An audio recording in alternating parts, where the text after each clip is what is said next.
Hello, it's me once again. And I remember in one of my previous videos, I reviewed the Star Wars movies. This time I'm going to review 3 movies that I also enjoy. They're not Star Wars movies, they're superhero movies. And my favorite superhero is Spider-Man. And I have 3 Spider-Man movies with me, and I'm going to review each of them. Okay, here it goes. Starting with the original one. It's just called Spider-Man. This movie was released in 2002. I saw this movie for the first time when I was 5, when my dad bought this for me at Blockbuster. Okay, this is my favorite Spider-Man movie for many reasons. I think one of the reasons this is my favorite Spider-Man movie is because it gives us a good idea on how he turned into Spider-Man.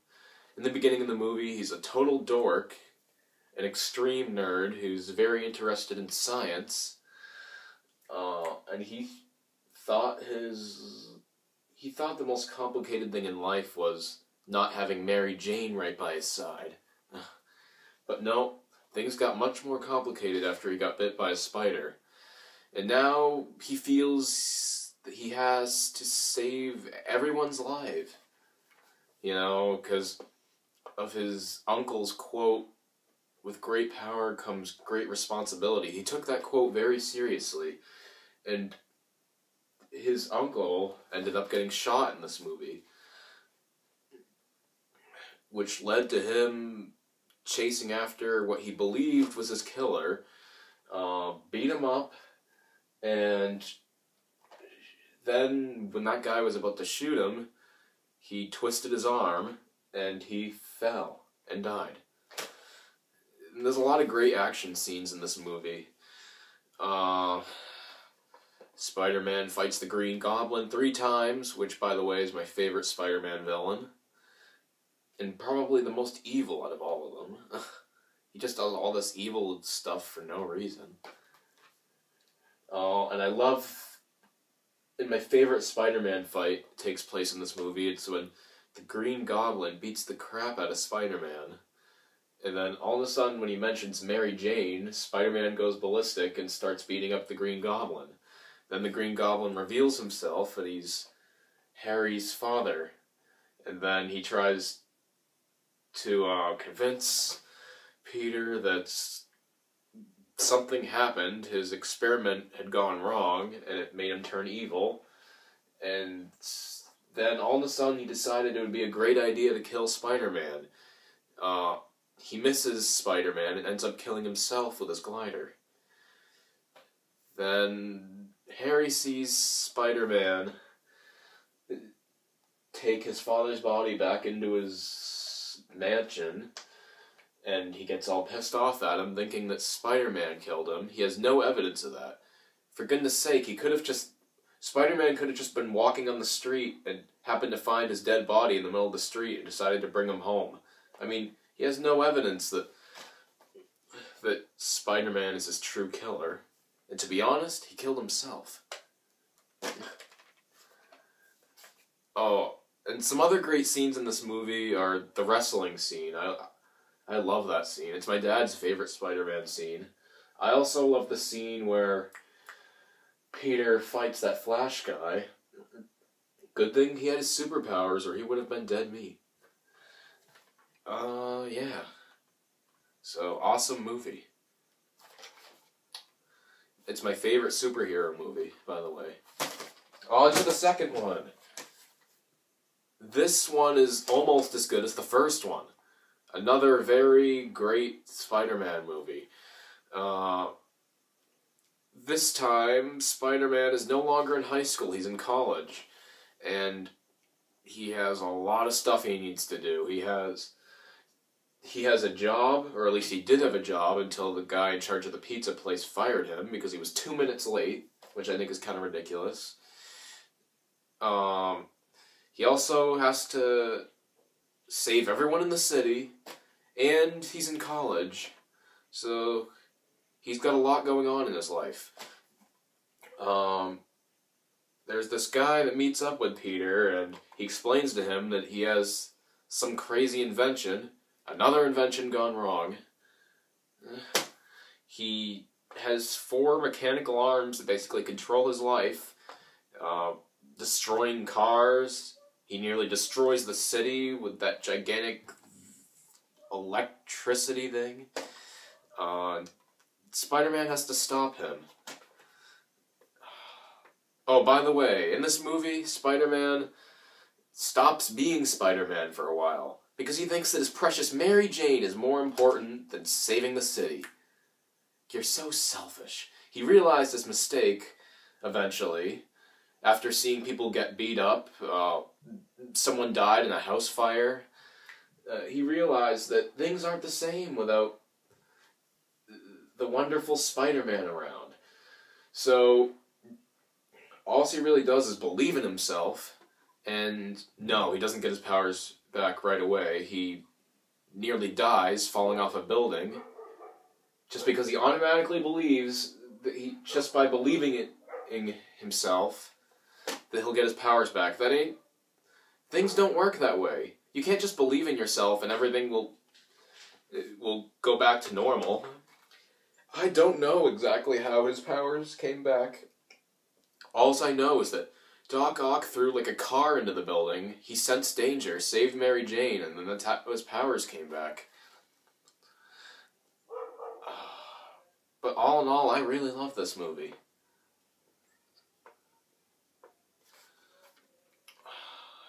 This was the only Spider-Man movie, by the way, that I saw in theaters.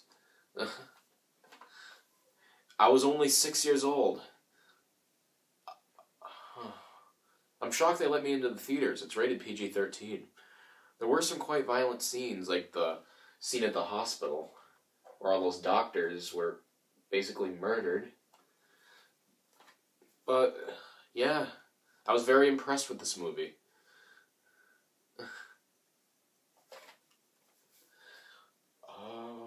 That's just about all I have to say. On to the third one. And by the way, I am not interviewing the Amazing Spider-Man films because I haven't actually seen them yet. You can't really call me a Spider-Man fan because I haven't seen the Amazing Spider-Man 1 and 2. I haven't seen any of the TV shows based on Spider-Man, and I haven't read any of the comics. Other than these 3 movies, I have no knowledge on Spider-Man. Anyways, on to the third one. As much as I love Spider-Man 3, I thought the first 2 were better, and I only have some minor complaints about this film. The first complaint is that Spider-Man doesn't have his spider sense in this movie. Harry just attacks him out of nowhere, and he didn't sense it. He always senses those kind of things, but he didn't sense it in this movie. They never truly explained, like, how Harry turned into the Green Goblin.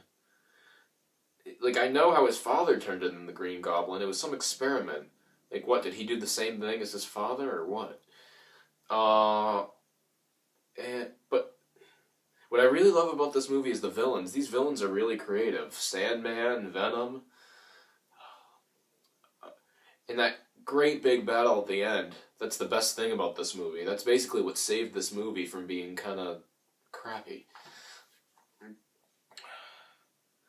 Or maybe not crappy, but dull. Anyways,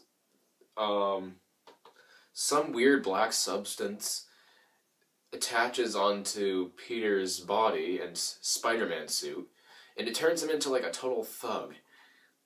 He constantly wants revenge on people, like his uncle's killer, and that Eddie Brock guy, because he made him look like a punk, which he was at the time.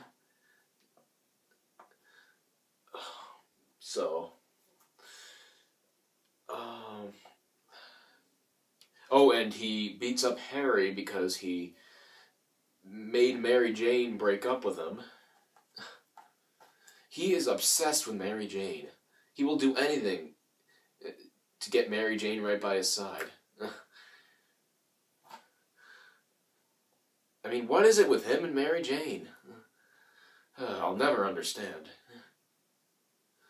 He loves Mary Jane so much, yet he refuses to date her in the first and second movie. Okay, well, not the second, but the first movie. I love you so much, Peter. I can't date you. Then she starts crying. Dude, what are you doing? You're in love with her. Okay, that was off topic.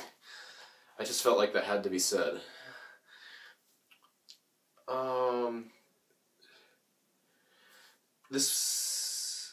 trying to think about what else I want to say. So yeah, Peter isn't exactly the hero we all know and love in this movie like he is in the first two. He kind of turns into a bad guy in this movie. You know, kind of a villain, almost.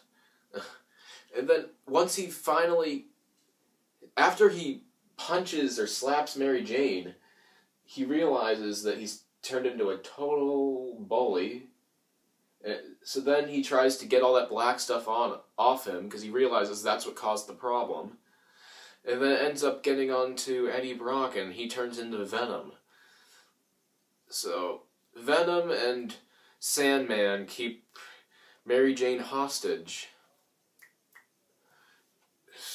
And Spider-Man needs to save him. Oh! What do you know? He needs to save Mary Jane. Once again, because the villain keeps her hostage. Just like the first two films. Ugh. That was not surprising at all. It always leads to the villain capturing Mary Jane. Can't they capture someone else for once? It gets old after a while. Okay, so... yeah. I really loved this movie.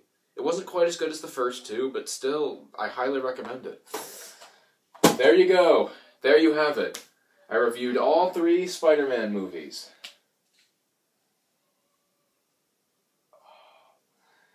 If I ever end up watching The Amazing Spider-Man 1 and 2, I will review those as well. People say they're great movies. I really don't know why I haven't watched them yet. It's kind of dumb, but they've been around for quite some time now, and I still haven't seen them. Oh well, I'll find the time to watch them, and then maybe sometime in the future I'll review them on YouTube. Anyways, thanks for watching.